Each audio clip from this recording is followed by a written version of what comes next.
कृषी घोटाळा धनंजय मुंडे यांनी केला असा सरळ सरळ मी आरोप केला होता. त्याचे नुसते आरोप नव्हता, त्याचे पुरावे देखील मी दिले होते.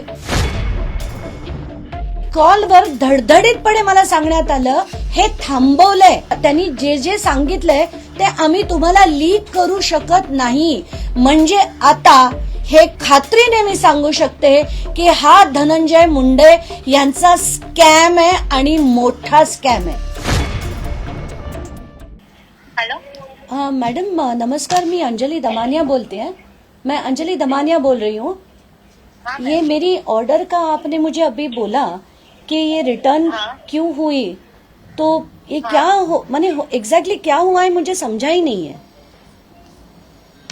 मैम इन शॉर्ट में अगर आपको समझाऊं ना, कंपनी का कुछ इंटरनल प्रॉब्लम है, उस वजह से प्रोडक्ट रिटर्न लिया है. प्रॉपर ये तो 1-1.5 साल से मैडम सुनिए, ये ना 1.5 साल से प्रोडक्ट बिक रहा था. 1.5 नहीं शायद 2-3 साल से. तो फिर ऐसा अचानक क्या हो गया कि कंपनी ने बंद कर दिया. मैं वही बता रही हूँ मैम, वो कंपनी का कुछ इंटरनल है जो मैं बाहर लीक नहीं कर सकती ना मैम. मैंने क्या लीक नहीं कर सकते, मैंने क्या उन्होंने क्या बताया कुछ है. इंटरनल प्रॉब्लम था उस प्रोडक्ट के रिगार्डिंग, उस वजह से हमने रिटर्न लिए हैं मैम. ओके पर मेरे से ही लिए, कितने लोगों से लिए आपने रिटर्न. मैम सभी कस्टमर से रिटर्न ले, जो ऑर्डर थे ना उस कंपनी के, वहाँ सबसे लिए हैं.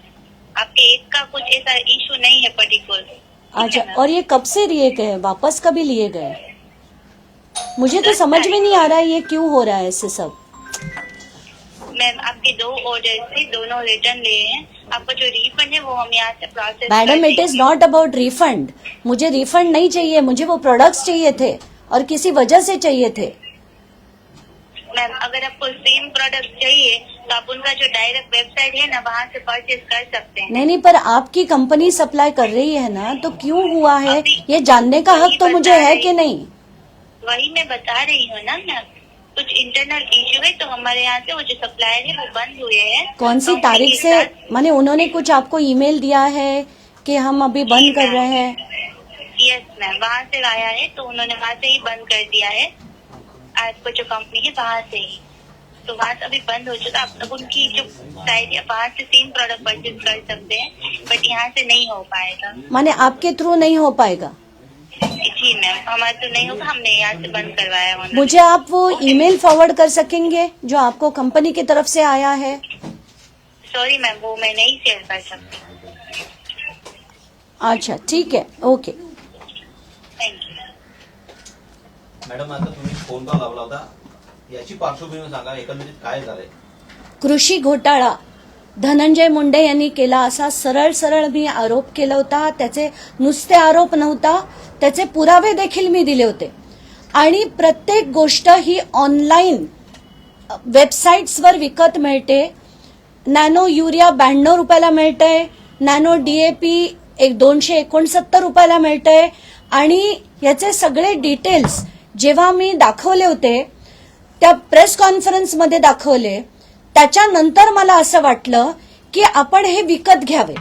म्हणून मी ते रात्री त्याची ऑर्डर प्लेस करून या ऍग्री बेगरी नावाच्या वेबसाईटवरनं ते विकत घेतले. आणि विकत घेतल्यानंतर त्याचे ट्रॅकिंग ऑर्डरचे डिटेल्स हे जर तुम्ही बघाल, हे बघा, पहिली मी 7 तारखेला घेतल्यानंतर मला ग्रीटिंग झाले की तुम्ही ऍग्री बेगरीमधनं हे प्रोडक्ट्स विकत घेतले. त्याच्यानंतर त्याचे ट्रॅक तुम्ही करू शकता. 8 तारखेला मला सांगण्यात आलं की तुमचे आता इथून निघालेले आहेत, तुम्ही तुमची शिपमेंट ट्रॅक करू शकता. ते ट्रॅक केल्यानंतर हे बघा, हे जे आलंय मला आता कळतंय की ते तिथून निघालं, सगळीकडनं पोचलं, अमुक अमुक ठिकाणी, इकडनं हरियाणा, तिथनं तमुक ठिकाणी, तिकडनं तमुक ठिकाणी, करत करत करत काल ते 12 वाजता दुपारी माझ्या घरी पोचणार होतं. अचानकपणे ते रिटर्न गेलं. म्हणून मला कळल्याबरोबर मी त्यांना मेसेज पाठवला की हे रिटर्न का झालं. तर तेव्हा मला सांगण्यात आलं की आज संडे आहे, आज कोणी मिळणार नाहीये, तर तुम्हाला उद्या आम्ही सांगतो की ते का रिटर्न गेलं. तर त्याच्यानंतर मी त्या फुलफिलमेंट म्हणून आहे त्यांच्याशी बोलले. त्यांनी आता कॉल केला, हे बघा, त्यांनी मला आता कॉल केला आणि कॉलवर धडधडीतपणे मला सांगण्यात आलं की इफ्को कंपनीने हे थांबवलंय. आणि त्यांचा डेटा जो त्यांनी जे जे सांगितलंय ते आम्ही तुम्हाला लीक करू शकत नाही. म्हणजे आता हे खात्रीने मी सांगू शकते की हा धनंजय मुंडे यांचा स्कॅम आहे आणि मोठा स्कॅम आहे. शेतकऱ्यांना बुडवण्यासाठीचा स्कॅम आहे. कारण त्यांनी जर हे थांबवलं नसतं तर आपण एक वेळ शंकेची पाल तरी ठेवली असती. पण आताच्या घटकेला इफकोकडनं हे थांबवून मला डिलिव्हरी न येऊन देणं आणि याचा सगळा डिटेल्स आहेत माझ्याकडे. इनव्हॉइसची कॉपी आहे, पेमेंटचे डिटेल्स आहेत, ट्रॅकिंगचे डिटेल्स आहेत, कुठून कुठपर्यंत गेली ते सगळे डिटेल्स मी आता माध्यमांना शेअर करते. आणि आता अजित पवारांनी याची चौकशी करा. कारण कालच ते काही माध्यमांना म्हणालेत की त्यांची द्यायचा की नाही राजीनामा ते ठरवतील. सिंचनाच्या वेळेस मी माझा राजीनामा दिला होता, पण नैतिकता त्यांच्याकडे असेल तर ते ठरवतील. तर मला असं वाटतं अजित पवार हे आणि एक उदाहरण घ्या. तुम्ही ते पूर्ण स्कॅमचे डिटेल्स घ्या, चौकशी लावा. 2 दिवसात चौकशी पूर्ण होईल याची मी तुम्हाला खात्री देते. आणि यांचा राजीनामा तुम्ही कुठच्याही परिस्थितीत घ्या. आणि तुम्ही जर म्हणत असाल मंत्री ठरवेल तर हे ऍब्सल्यूट रबिश आहे. तुम्ही सगळ्या यंत्रणा बंद करा. तुम्ही पोलीस डिपार्टमेंट बंद करा, अँटी करप्शन ब्युरो बंद करा.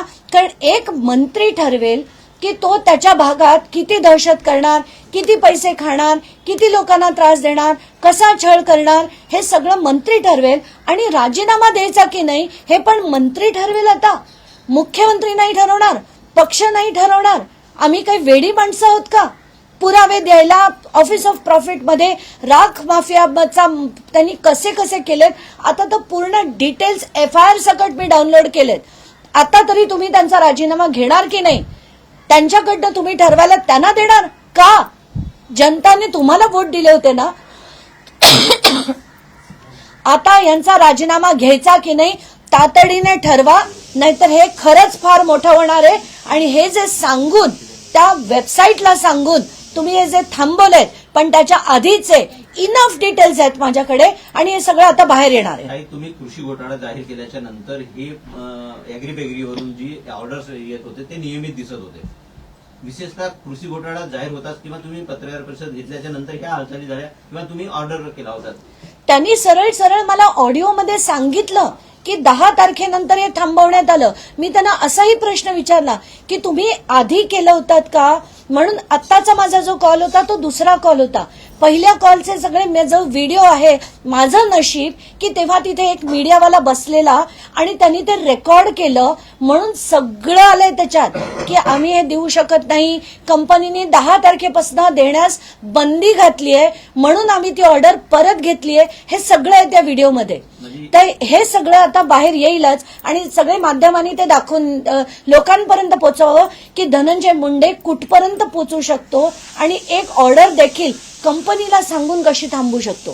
तुम्ही पत्रकार परिषद घेतली त्याच्यानंतर ह्या सर्व हालचाली दिसतात. एकंदरीत तुम्ही ऑर्डर ट्रॅक करत होता, तुमच्या घरापर्यंत आलं पण तुमच्या घरी डिलिव्हर होऊ शकलं नाही. एकंदरीतच यामध्ये मोठा रॅकेट दिसतोय तुम्हाला. म्हणजे काल 12 वाजून 9 मिनिटांनी दुपारच्या मी ट्रॅक करते ऑर्डर आणि 12:09 मला मेसेज येतो की your order has been returned. तर मला आधी वाटलं की चुकून मी काही फोन उचलला नाही की काय, म्हणून मी परत कॉल बॅक केला की मला ती ऑर्डर हवी आहे. तर मला असं सांगण्यात आलं की आज आमची टीम नाहीये, संडे आहे, उद्या तुम्हाला आम्ही सगळे डिटेल सांगू. म्हणून पुन्हा जेव्हा आज सकाळी मी विचारलं तेव्हा हे सगळं आता बाहेर आलंय. याच्यावरनं सरळ सरळ दिसतंय की दाबण्याचा मोठ्या प्रमाणावर प्रयत्न होतोय. पण परमेश्वर आहे म्हणूनच हे आता सगळं उघडकीस येताना दिसतंय आपल्याला. ऑर्डर तुम्हाला घरी मिळाले असतं तर यांचं पितळ उघडं पडलं असतं असं एकंदरीत दिसतंय. सरळ सरळ यांचं पितळ उघडं पडलं असतं, त्याच्यात काहीच शंका नाही. म्हणूनच त्यांनी ते थांबवण्याचा प्रयत्न केलाय. पण माझ्याकडे इनव्हॉइस आहे, ट्रॅकिंग रेकॉर्ड आहे की कुठपर्यंत आली, माझ्या घरापर्यंत येऊन मग ती जर रिटर्न झाली असेल याच्यावरनं आपल्याला सगळंच काय ते समजून जायचंय की धनंजय कुठपर्यंत पोहोचू शकतात ते आता आपल्याला दिसेल.